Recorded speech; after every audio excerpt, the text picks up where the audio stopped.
Wherever the Tour's helicopters have hovered for the 20 stages prior, the fourth Sunday of the race brings them back like homing pigeons to the skies over central Paris. And they've wandered far beyond their normal refuelling range these last 3 weeks. The Tour seems to have mastered the trick of increasing in essential Frenchness the more international it gets. This year's race had scenery provided by 4 countries and a global cast of stars, at least to start with. Not that it was any more brutal than usual, just more selective. But that narrowing down of the race actually broadened our view of it, not to mention creating more work for the subtitling department. So let's start with an artist's impression of the 2014 Tour de France. Words, music and leading man from Italy. Crowd scenes, depending on your movements over the last 23 days, quite possibly by you.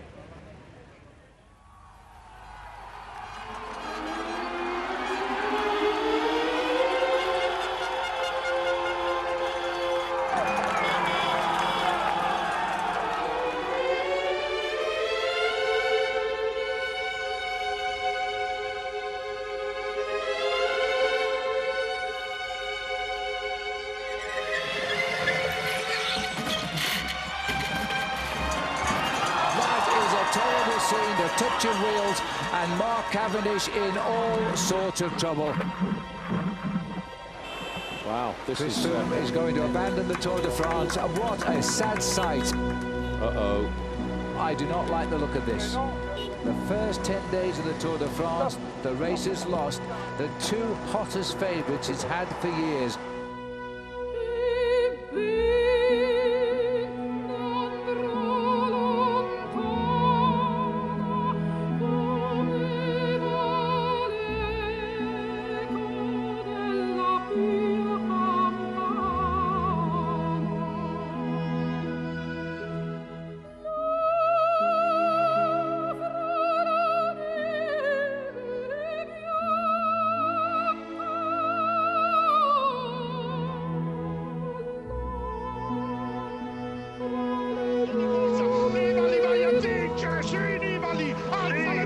Sei campione italiano, fa vedere il successo di Vincenzo Nibali, grande Nibali.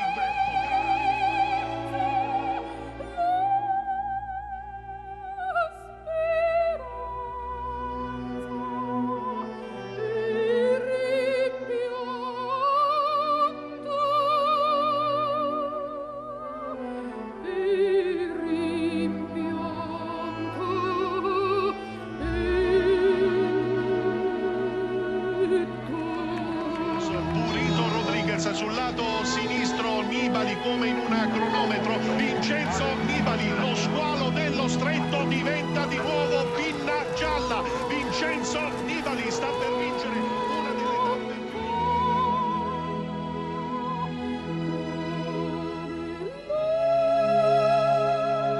Valverde e Pinot, ma quanta fatica fanno lo spagnolo e il francese per resistere al ritmo indiavolato di Nibali. Applausi per lui, terza vittoria di Vincenzo Nibali.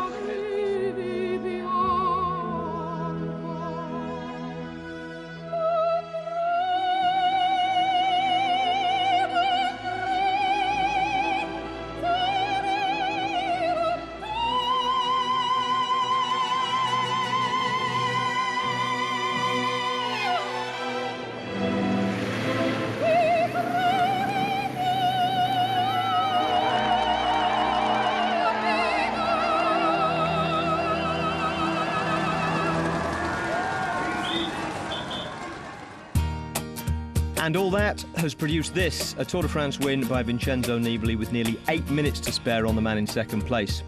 Jean-Christophe Perrault is that man, thanks to his ride in yesterday's time trial. Thibaut Pinot finishes third and takes the best young rider jersey. Alejandro Valverde slips off the podium, having been on one step or the other since stage 11. TJ Van Garderen matches his best Tour finish of 5th, thanks to the puncture that means Romain Bardet slips to 6th by 2 seconds. Leopold Koenig and Aymar Zubeldia are 7th and 8th, 14:41 and 18 minutes 12 behind Vincenzo Nibali.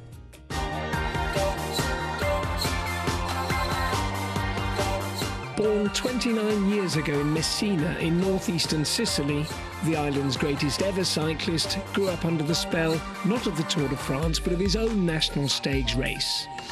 Da ragazzino è sempre stato un po' il mio sogno cercare magari di correre il Giro d'Italia, di poterlo vincere, però poi questo è soltanto il sogno di un ragazzino quando ero piccolo e correvo in Sicilia da una città all'altra, da Messina a Palermo a Catania, quindi le corse erano sempre molto distanti.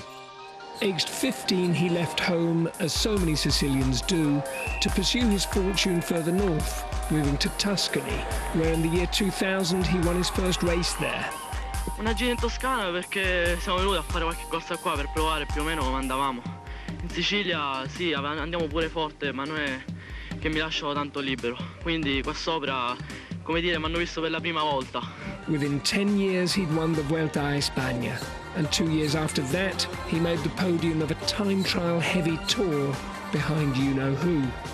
But he really came of age last year, dominating the Giro d'Italia, where surprisingly for a Sicilian he flourished despite extreme conditions. This year he took the first Maillot Jaune of his career in Sheffield, demonstrating the skills that made him a world time trial bronze medalist as a junior and at under-23 level. His ability to stay upright allowed him to extend his lead over the cobbles of northern France. His early yellow jersey may even have pressured his rivals into mistakes. Mi dispiace per le cadute, sia per Froome che Contador, però le cadute fanno parte del ciclismo, fanno parte di questo sport molto duro e molto difficile. Io non ho tolto niente a nessuno. When all around are falling, freezing or simply fading, Vincenzo Nibali combines the science and the art of racing like an old master. The combination will this afternoon bring him victory in the greatest of the Grand Tours. Penso che questa frase così più o meno l'aveva detta anche Leonardo da Vinci, no? Non è solo il dettaglio quello che poi alla fine arriva magari a cercare di conquistare le cose, è proprio mettere la differenza tra cuore e tutto il resto. Heart, soul and a couple of glasses of champagne. Once the 4-jersey photo call had been completed at the start in Evry, Nibali did domestique duty with the picnic glassware. And that was pretty much it for final stage hilarity, so let's take a look at the route map. There it is, the most irrelevant map of the entire race, starting out from Evry, as I say, and doing pretty much nothing at all until it reaches Paris, other than going over a single fourth category climb, where who knows, Rafał Majka might go ahead to take the point just for the hell of it. The race enters Paris at the 73-kilometre mark, which is 64 to go, and the last 56 will be run on the traditional circuit up and down the Champs-Élysées. Now, last year, of course, it was an evening stage. This year, it's sort of in the middle. But like last year, and like today's women's race, the circuit goes around the Arc de Triomphe rather than turning in front of it like it used to do. Once all the inevitable attacks have been swept up, and we've seen Jens Vogt on one last mad excursion off the front, the bunch will come together for the one piece of serious action of the day, the final sprint. Now, the man most likely for me would be Luke Durbridge to try that, but we'll have to get in closer to recognise him. But he's got the strength to stay away, that boy. Yeah, but the sprinters, Phil, they are licking their lips at the moment. There are so many teams who are trying to pull this back together. Simon Clark, who's having a dig here as he tries to push it away. He's gone clear at the moment. A big move by the man who once won the King of the Mountains in the Vuelta a España. This is a brave try. Well, you've got to do it. You know, you're on the last day. There's no tomorrow. You can get every last little bit of energy out of your body. He's got a 7-second advantage. It's Lotto Belisol pretty much in control. They're down to 4 riders. Andre Greipel is there in 5th place. Behind them, it's Omega Pharma Quickstep looking after Renshaw. Looking a little bit further back, the fluorescent yellow jerseys, that's Tinkoff Saxo. They are looking after Daniele Bernati. But look at the speed here. We are probably approaching 40 miles an hour downhill here. Yeah, but how is Simon Clark holding them off? It means he's doing the same speed on his own as he comes up to our motorbike. You can, oh, steady on there. Whoa, I thought we was coming into the living room. Well, take a look down there. At the moment, Giant Shimano appear to have it under control, but how many days have we seen this and it's all gone to pieces in the sprint? Simon Clark is being pulled in, though, by Giant Shimano, but also on the left, the lime green jerseys now of Tinkoff Saxo. They're working for Bernati as they head up towards the top. The Omega Pharma Quick-Step boys are coming, and they are trying to deliver Mark Renshaw, who has finished second here before when he led out Mark Cavendish for the win very successfully. He was Mark Cavendish's right-hand man. And Mark Cavendish, remember, crashed out from this team on day one of the Tour de France. He's trying to make amends and win here now. They are flying down the banks of the Seine right now. And now we're going underground. And after that, they're going to see a kilometre to go. Sweeping around, hopefully they get round the corner nice and safe, into the tunnel under the Jardin de Tuileries for the last time. Then there's another left-hand bend. They'll line up into the Rue de Rivoli. They are storming along here, 60 kilometres an hour. It's going to be a very, very fast sprint. It's the sort of sprint that Marcel Kittel would really like this afternoon, but the question is, can his team get control back? The French of Europcar are already well organised, and Peter Sagan is not too far away either in that slightly different coloured green jersey. All the sprints are there. Brian Cockard is there, Degenkolb is there, Kittel is there, Greipel is there, Sagan is watching and waiting, and there's a move from Katusha to bring Christophe up in the red. As he comes up on the right now, there's a lead out started now for Mark Renshaw, but the boys from Giant Shimano, as they go under 1 kilometre to go, this is a free-for-all.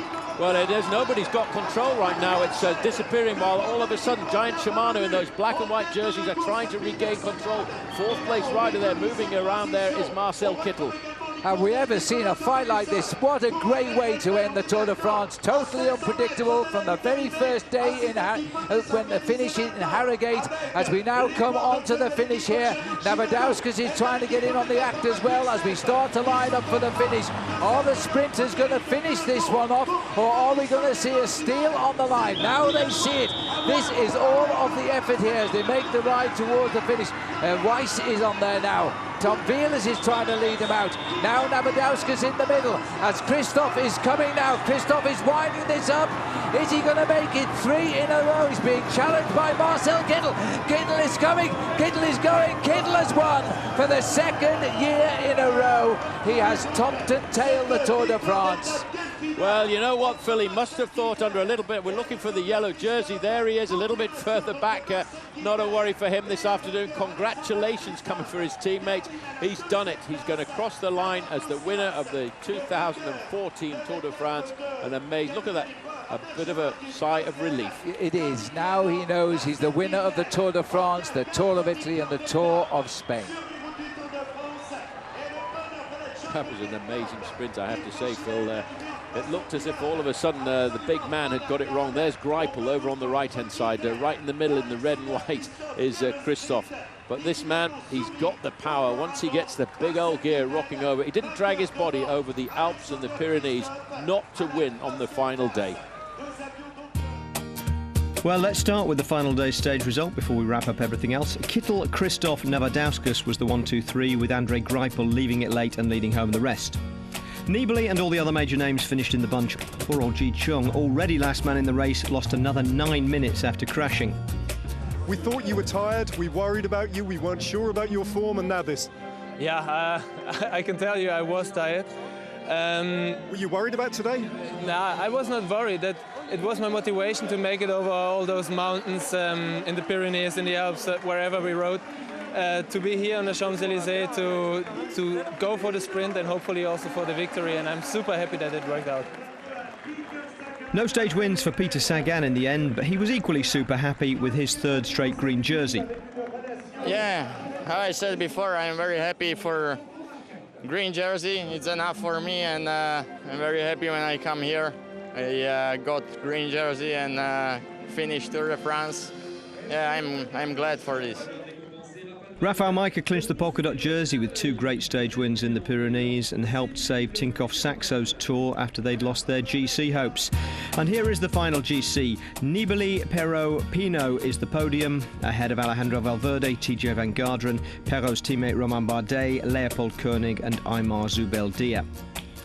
Geraint Thomas was the last man standing as far as British riders went. He finished 1 place above Richie Porte in the end for Sky. Jens Vogt ends a magnificent Tour career in 108th, and Ji Chung starts what might be a magnificent one, 164th and last. Now, the French not only had 2 men on the podium for the first time in 30 years, they also took the team prize with AG2R.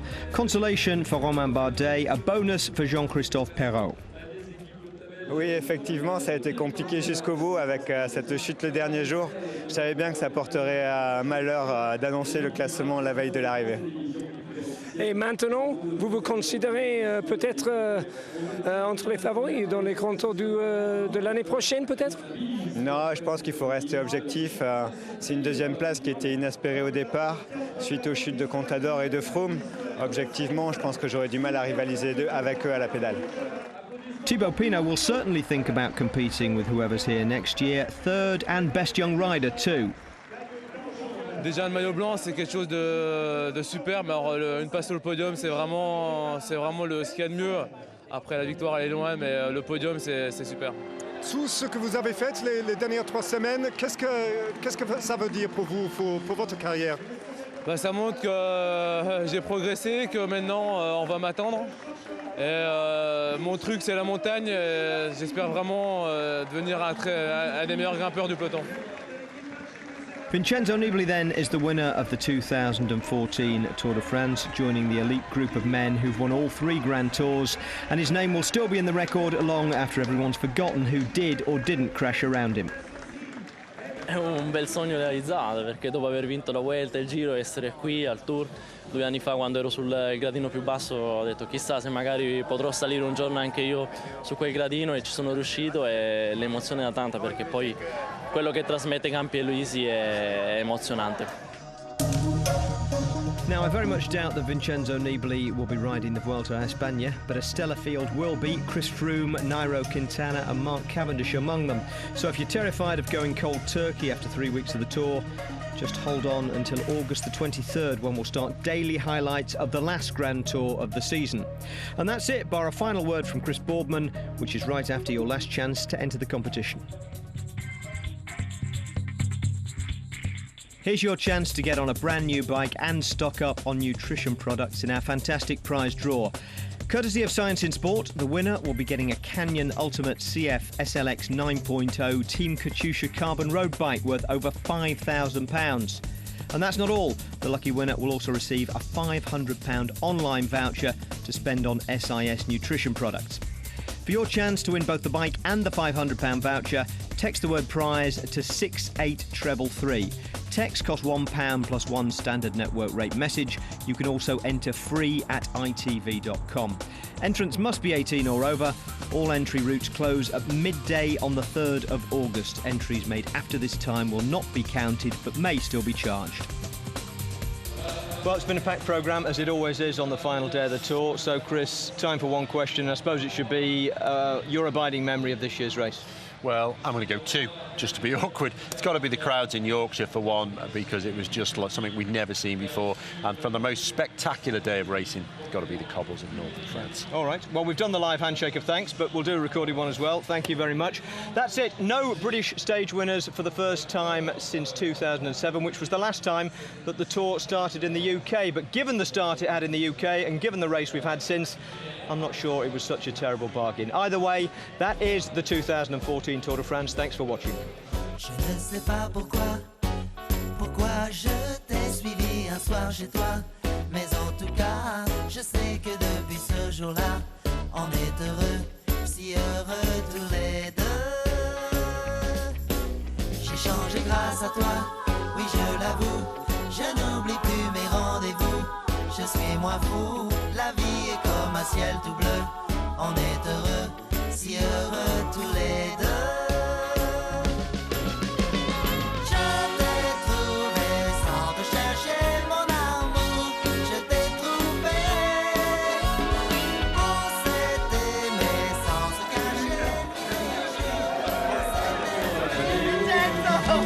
Oh,